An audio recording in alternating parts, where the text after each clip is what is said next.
नमस्कार हमारी प्यारे भाइयों बहनों, स्वागत है आपका हमारे YouTube चैनल पर।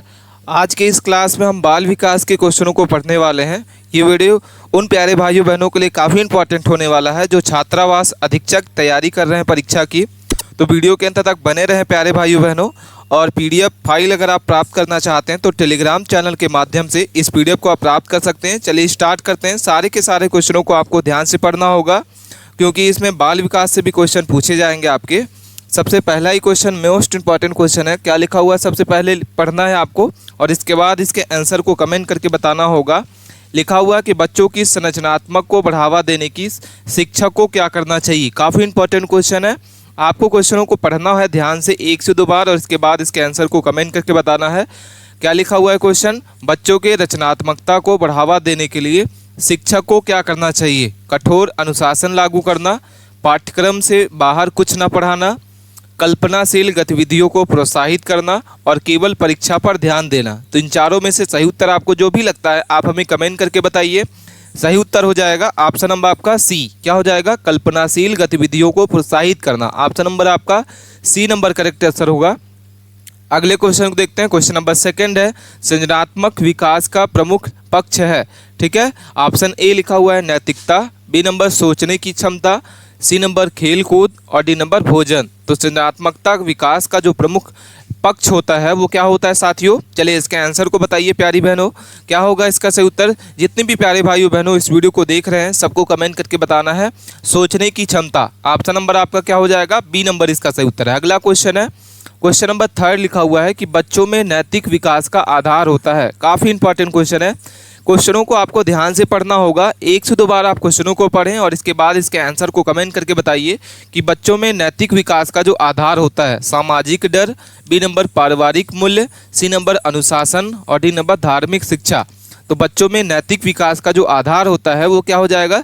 सभी प्यारी भाइयों बहनों को इसका उत्तर बताना होगा। ऑप्शन हो जाएगा बी नंबर पारिवारिक मूल्य। ठीक है, क्या हो जाएगा, बी नंबर इसका सही उत्तर है। अगले क्वेश्चन देखते हैं। क्वेश्चन नंबर 4 लिखा हुआ है, कौन सी अवस्था में बच्चा अपने कार्यों के परिणामों को समझने लगता है। काफ़ी इंपॉर्टेंट क्वेश्चन है।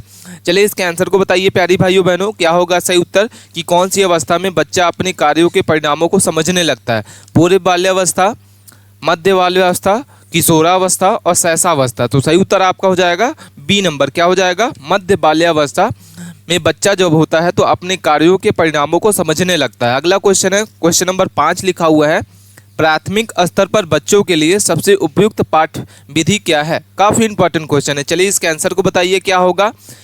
मोस्ट इंपॉर्टेंट क्वेश्चन है। आप इस क्वेश्चनों को आप ध्यान से पढ़ें 1 से 2 बार और इसके बाद इसके आंसर को आप हमें कमेंट करके जरूर बताइए कि इस 5 नंबर का कौन सा ऑप्शन सही उत्तर होगा। चलिए क्वेश्चन को पढ़ते हैं। प्राथमिक स्तर पर बच्चों के लिए सबसे उपयुक्त पाठ्यविधि कौन सी होगी। तो सी इसका सही उत्तर हो जाएगा। क्या हो जाएगा, अनुभवात्मक अधिगम। अगला क्वेश्चन है, क्वेश्चनों को आपको ध्यान से पढ़ना है और इसके बाद इसके आंसर को कमेंट करके बताना है। क्या लिखा हुआ है, इसके क्वेश्चन को आप पढ़िए और इसके बाद इसके आंसर को बताइए। ऑप्शन नंबर आपका सी इसका सही उत्तर हो जाएगा, बच्चों में प्रोत्साहन देना। अगला क्वेश्चन है, क्वेश्चन नंबर 7 लिखा हुआ है। क्या लिखा है कि शिक्षण अधिगम प्रक्रिया में शिक्षक का मुख्य कार्य क्या होता है। पाठ्य पढ़ाना, व्यवस्था सुधारना, छात्रों को मार्गदर्शन देना और होमवर्क देना। ठीक है साथियों, अगर आपको इसकी PDF फाइल प्राप्त करना है तो आप हमारे टेलीग्राम चैनल को ज्वाइन करके वहां से इस PDF को प्राप्त कर सकते हैं। और आप चैनल को अभी तक सब्सक्राइब नहीं किया है तो प्लीज़ चैनल को सब्सक्राइब जरूर कर लें।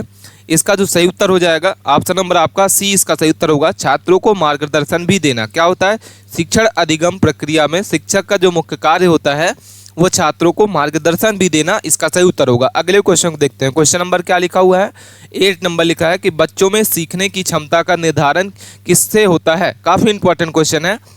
चलिए इसके आंसर को बताइए क्या होगा। बच्चों में सीखने की क्षमता का निर्धारण जो है किसमें होता है। तो सही उत्तर आपका हो जाएगा बी नंबर, बुद्धि लब्धि और वातावरण में। क्या हो जाएगा सही उत्तर, बी नंबर इसका सही उत्तर होगा। अगले क्वेश्चन को देखते हैं। क्वेश्चन नंबर 9 लिखा हुआ है कि पीर ग्रुप का अभाव जो है किस अवस्था में सबसे अधिक होता है। आपके सामने ऑप्शन दिए हुए हैं। चलिए इसके आंसर को बताइए क्या होगा। पहला लिखा हुआ है किशोरावस्था, बी नंबर पूर्व बाल्यावस्था, सी नंबर शैशवावस्था और डी नंबर वयस्कावस्था। ठीक है, तो पीर ग्रुप का जो प्रभाव होता है वो किस अवस्था में सबसे अधिक होता है। चलिए चारों ऑप्शन को आप पढ़िए और इसके बाद इसके आंसर को बताइए प्यारे भाइयों बहनों। क्या हो जाएगा सही उत्तर, ऑप्शन नंबर आपका हो जाएगा ए, क्या हो जाएगा ए नंबर किशोरावस्था। अगला क्वेश्चन है क्वेश्चन नंबर 10 लिखा हुआ है कि बाल विकास में सबसे महत्वपूर्ण भूमिका निभाते हैं टीवी, शिक्षक, माता पिता और परीक्षा। तो बाल विकास में सबसे महत्वपूर्ण जो भूमिका होती है वो किसकी होती है? माता पिता की होती है। ऑप्शन नंबर आपका क्या होगा सही उत्तर? सी नंबर इसका सही उत्तर है। अगला क्वेश्चन है क्वेश्चन नंबर 11 लिखा हुआ है कि स्किनर का प्रमुख योगदान किस क्षेत्र में होता है? ठीक है, तो स्किनर का जो प्रमुख योगदान है वो किस क्षेत्र में है? नैतिक विकास, प्रेरणा सिद्धांत, व्यवहारवाद और सृजनात्मक विकास। तो सही उत्तर आपका हो जाएगा क्या? C number. क्या हो जाएगा प्यारे भाइयों बहनों? सी नंबर इसका सही उत्तर हो जाएगा व्यवहारवाद। स्किनर का जो प्रमुख योगदान है वो किस क्षेत्र में है? व्यवहारवाद में। ऑप्शन सी इसका सही उत्तर होगा। अगला क्वेश्चन है बच्चों में खेलने के भाग लेने में मिलता है अनुशासन, सामाजिकता और सहयोग, मानसिक थकान और दंड। तो सही उत्तर आपका हो जाएगा क्या? B number. क्या हो जाएगा? बी इसका सही उत्तर हो जाएगा, सामाजिकता और सहयोग इसका सही उत्तर है। अगले क्वेश्चन को देखते हैं, ट्रायल और एरर विधि में आधारित अधिगम कहलाता है। क्या होगा सही उत्तर? चलिए कमेंट करके बताइए प्यारे भाइयों बहनों। मोस्ट इंपॉर्टेंट क्वेश्चन है, आप क्वेश्चनों को 1 से 2 बार जरूर पढ़ें और इसके बाद इसके आंसर को कमेंट करके हमें बताइए। ठीक है, क्या लिखा हुआ है क्वेश्चन? ट्रायल एवं एरर विधि पर आधारित अधिगम क्या कहलाता है? आपके सामने 4 ऑप्शन दिख रहे हैं। अनुभूति आधारित अधिगम, प्रयोग और भूल आधारित अधिगम, निष्क्रिय अधिगम और प्रेरणा अधिगम। तो चारों ऑप्शंस में से सही उत्तर आपका क्या हो जाएगा? बी हो जाएगा। क्या हो जाएगा? बी नंबर इसका सही उत्तर है। ठीक है, अगला क्वेश्चन है क्वेश्चन नंबर 14 लिखा हुआ है कि सीखना एक प्रक्रिया है जो एक क्या होती है? सीखना एक प्रक्रिया है जो क्या होती है? एक दिन में समाप्त होने वाली, निरंतर चलने वाली, जन्म से पहले शुरू हो जाती है और सिर्फ विद्यालय में। तो सही उत्तर क्या हो जाएगा? सीखना जो एक प्रक्रिया है जो निरंतर चलती रहती है। ऑप्शन नंबर आपका क्या हो जाएगा? बी नंबर इसका सही उत्तर होगा। मोस्ट इंपॉर्टेंट क्वेश्चन है प्यारे भाइयों बहनों। अगला क्वेश्चन लिखा हुआ है कि बच्चों के लिए सबसे प्रभावी अधिगम माध्यम होता है। सही उत्तर आपको बताना होगा। इन चारों में से सही उत्तर क्या होगा? पहला लिखा हुआ है खेल, बी नंबर किताब, सी नंबर परीक्षा और डी नंबर टेलीविजन। तो बच्चों के लिए सबसे प्रभावी अधिगम माध्यम कौन सा होता है? इन चारों में से सही उत्तर आपको बताना होगा प्यारे भाइयों बहनों। ऑप्शन आपके सामने दिख रहे हैं चारों। ए नंबर इसका सही उत्तर हो जाएगा खेल। अगला क्वेश्चन है डेवलपमेंट किस प्रकार की प्रक्रिया है? काफ़ी इंपॉर्टेंट क्वेश्चन है, आप क्वेश्चनों को ध्यान से पढ़ें 1 से 2 बार। और अभी तक आपने चैनल को सब्सक्राइब नहीं किया है तो प्लीज़ चैनल को सब्सक्राइब कर लें। और इसकी फाइल अगर आप प्राप्त करना चाहते हैं PDF फाइल, तो आप हमारे टेलीग्राम चैनल को ज्वाइन कर लें, जिसकी लिंक आपको डिस्क्रिप्शन बॉक्स में मिल जाएगी। इसका जो सही उत्तर होगा डेवलपमेंट किस प्रकार की प्रक्रिया है, तो सही उत्तर हो जाएगा आपका सी नंबर। क्या हो जाएगा? सतत और क्रमिक प्रक्रिया। कैसी प्रक्रिया है? सतत और क्रमिक। अगला क्वेश्चन है क्वेश्चन नंबर 17 लिखा हुआ है प्राथमिक स्तर पर मूल्यांकन का उद्देश्य क्या है? प्राथमिक स्तर पर मूल्यांकन का उद्देश्य क्या है? तो ऑप्शन आपके सामने दिख रहा है, ग्रेड लेना, प्रमोट करना, अधिगम में सुधार करना और दोष निकालना। तो प्राथमिक स्तर पर मूल्यांकन का जो उद्देश्य होता है वो क्या होता है प्यारे भाइयों बहनों? C number. क्या हो जाएगा? अधिगम में सुधार करना। ऑप्शन सी इसका सही उत्तर होगा। अगला क्वेश्चन है सीखने के दौरान बालक की सबसे बड़ी आवश्यकता क्या होती है? ठीक है, ऑप्शन ए लिखा हुआ पाठ्य पुस्तक, बी नंबर है मार्गदर्शन और सहयोग, सी नंबर परीक्षा और डी नंबर अनुशासन। तो सीखने के दौरान बालक की सबसे बड़ी जो आवश्यकता होती है वो क्या हो जाएगा? बी नंबर इसका सही उत्तर हो जाएगा मार्गदर्शन और सहयोग करना। ठीक है, अगला क्वेश्चन है क्वेश्चन नंबर 19 लिखा हुआ है बालक की अधिगम जो है अधिकतम क्षमता होती है किशोरावस्था में, वयस्कावस्था में, सी अवस्था शैशवावस्था में और डी नंबर पूर्व बाल्यावस्था में। तो बालक की अधिकतम जो अधिगम क्षमता होती है वो किस पर होती है, कौन सी अवस्था में होगा? सभी प्यारे भाइयों बहनों को इसका आंसर बताना होगा। जो भी आपको इसका सही उत्तर लगता है तो 19 नंबर का कौन सा ऑप्शन सही उत्तर है आप हमें कमेंट करके जरूर बताइए। और वीडियो के अंत तक बने रहें प्यारे भाइयों बहनों, क्योंकि ये सारे के सारे क्वेश्चन आपके छात्रावास अधीक्षक में पूछे जाएंगे। ठीक है, तो इसका जो सही उत्तर हो जाएगा ऑप्शन आपका डी नंबर करेक्ट आंसर होगा, पूर्व बाल्यावस्था। अगला क्वेश्चन है 20 नंबर मूल्य प्रवृत्ति कौन सी नहीं है? ठीक है, तो सही उत्तर आपका हो जाएगा सी नंबर हास्य। अगला क्वेश्चन है क्या लिखा हुआ है? क्या लिखा हुआ है? रिवॉर्ड एंड पब्लिशमेंट सिद्धांत जो है किसने दिया था? तो सही उत्तर आपका हो जाएगा ए नंबर स्किनर ने दिया था। किसने दिया था? ऑप्शन नंबर आपका ए स्किनर। अगला क्वेश्चन है भावनात्मक परिपक्वता का संकेत क्या है? ठीक है, आपके सामने 4 ऑप्शन दिख रहे हैं, चारों को आपको ध्यान से पढ़ना होगा और इसके बाद इसके आंसर को कमेंट करके बताना है। अनुसूचित प्रतिक्रिया, बी नंबर आपका लिखा हुआ आत्मनियंत्रण, सी नंबर तेज गुस्सा और डी नंबर अधिक बात करना। तो सही उत्तर आपका हो जाएगा 22 नंबर का बी नंबर सही उत्तर होगा, आत्मनियंत्रण करना। अगला क्वेश्चन है 23 नंबर है, पियाजे के अनुसार सृजनात्मक विकास की अंतिम अवस्था कौन सी है? पूर्व संचालन, मूर्त सक्रियात्मक, औपचारिक संक्रियात्मक और डी नंबर संवेदी मोटर। तो पियाजे के अनुसार सृजनात्मक विकास का जो अंतिम अवस्था होता है वो साथियों क्या हो जाएगा प्यारी भाइयों बहनों? ऑप्शन नंबर आपका सी क्या हो जाएगा? सी नंबर औपचारिक सक्रियात्मक। अगला क्वेश्चन है क्वेश्चन नंबर 24 लिखा हुआ है, शिक्षा मनोविज्ञान का मुख्य कार्य क्या है? काफ़ी इंपॉर्टेंट क्वेश्चन है, बार बार एग्जाम में पूछे जाने वाला क्वेश्चन है। आप क्वेश्चनों के अंत तक बने रहें और पीडीएफ फाइल आप इसकी प्राप्त करना चाहते हैं तो टेलीग्राम चैनल के माध्यम से आप प्राप्त कर सकते हैं। शिक्षा मनोविज्ञान का मुख्य कार्य क्या होता है? सही उत्तर आपको कमेंट करके बताना है। बी नंबर इसका सही उत्तर होगा, शिक्षण में सहायता देना। क्या हो जाएगा? ऑप्शन नंबर बी इसका सही उत्तर होगा। ठीक है, अगला क्वेश्चन है, अधिगम का आधार क्या है? अधिगम का आधार क्या है? आपके सामने 4 ऑप्शन दिखाई दे रहे हैं, चारों को आपको ध्यान से पढ़ना होगा। अधिगम का आधार क्या होता है? तो ए नंबर इसका सही उत्तर हो जाएगा, ऑप्शन ए समझ। क्वेश्चन नंबर 26 को देखते हैं, प्रत्येक बालक का विकास होता है। प्रत्येक बालक का विकास कैसे होता है? तो समान रूप से, अलग अलग दर से, एक जैसी गति से और डी नंबर नियंत्रण रूप से। ठीक है, तो प्रत्येक बालक का जो विकास होता है वो कैसे होता है कमेंट करके आपको बताना होगा प्यारे भाइयों बहनों। आपके सामने ऑप्शन दिखाई दे रहे हैं 4 और इन चारों में से सही उत्तर आपको कमेंट करके बताना है। ऑप्शन नंबर आपका हो जाएगा बी नंबर। क्या हो जाएगा? प्रत्येक बालक का जो विकास होता है वह अलग अलग दर से होता है। अगला क्वेश्चन है, सीखने की कुंजी क्या होती है? ठीक है, आपके सामने 4 ऑप्शन दिख रहे हैं। पहला लिखा हुआ है सीखने की कुंजी क्या होती है? तो पहला लिखा हुआ है डर, बी नंबर है दंड, सी नंबर अनुभव और डी नंबर बहस। तो सीखने का जो कुंजी होती है, सीखने की जो चाबी होती है वो क्या हो जाएगा? सही उत्तर ऑप्शन सी। ठीक है, सीखने का जो अनुभव होता है इसका सही उत्तर हो जाएगा। अगला क्वेश्चन लिखा हुआ है 28 नंबर क्वेश्चन है कि बालक की जिज्ञासा का पोषण होता है सवाल पूछने से, उसे चुप कराने से, उसे सजा देने से और उसे पाठ रटवाने से। तो बालक की जिज्ञासा का जो पोषण होता है, इन चारों में से सही उत्तर आपको कमेंट करके बताना है प्यारे भाइयों बहनों।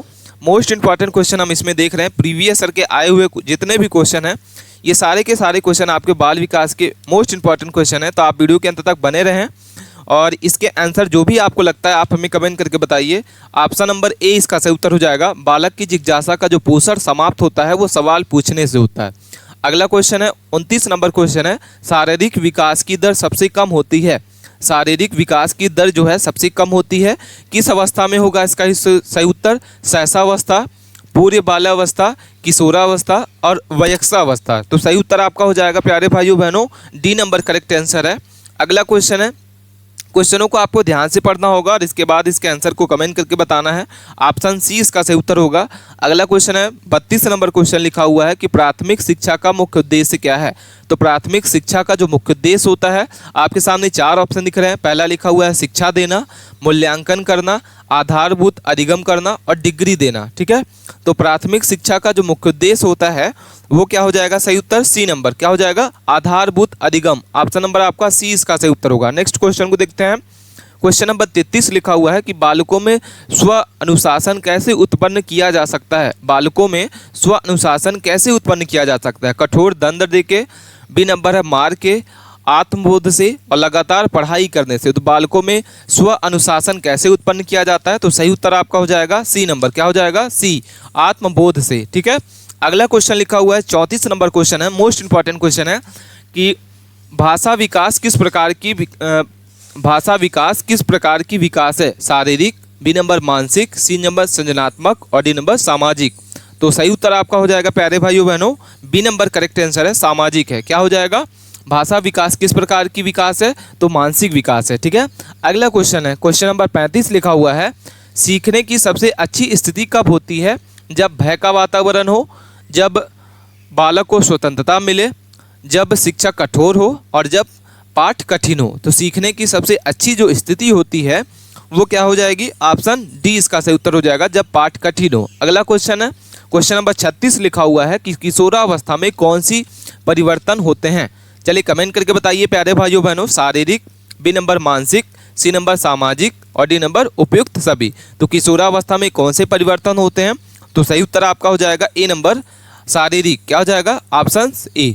अगला क्वेश्चन है सहसावस्था की आयु सीमा कितनी होती है। तो सहसावस्था की जो आयु सीमा होती है वो 6 से 12 वर्ष की होती है। कितनी होती है? 6 से 12 वर्ष। अगला क्वेश्चन है क्वेश्चन नंबर 38 लिखा हुआ है, बच्चों में सहयोग की भावना कब विकसित होती है। बच्चों में सहयोग की जो भावना है कब विकसित होती है?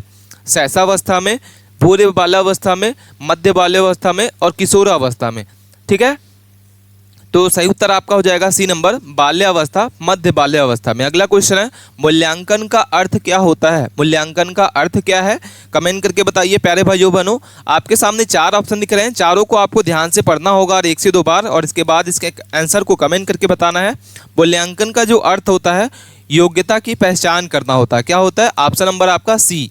अगला क्वेश्चन है, क्वेश्चन नंबर हमारे सामने दिख रहा है, क्या लिखा हुआ है, 40 नंबर क्वेश्चन है कि कक्षा के अनुशासन बनाए रखने के लिए सर्वोत्तम तरीका क्या होता है। चलिए कमेंट करके बताइए। क्वेश्चन नंबर 40 का बी नंबर इसका सही उत्तर होगा, मारना। ठीक है, क्या हो जाएगा? ऑप्शन नंबर आपका हो जाएगा प्यारे भाइयों बहनों कि कक्षा में अनुशासन बनाए रखने की सर्वोत्तम जो तरीका है वो क्या हो जाएगा? प्रेरणा गतिविधि। ठीक है, तो ये थे साथियों हमारे मोस्ट इंपॉर्टेंट क्वेश्चन जो हमने इस वीडियो के माध्यम से कवर किया। आपको वीडियो कैसी लगी आप हमें कमेंट करके जरूर बताइए। हम मिलते हैं नए टॉपिक के साथ नए वीडियो में, तब तक के लिए आप बने रहें और जो भी डाउट है आप हमें कमेंट करके जरूर बताइए। मिलते हैं नए टॉपिक के साथ। धन्यवाद।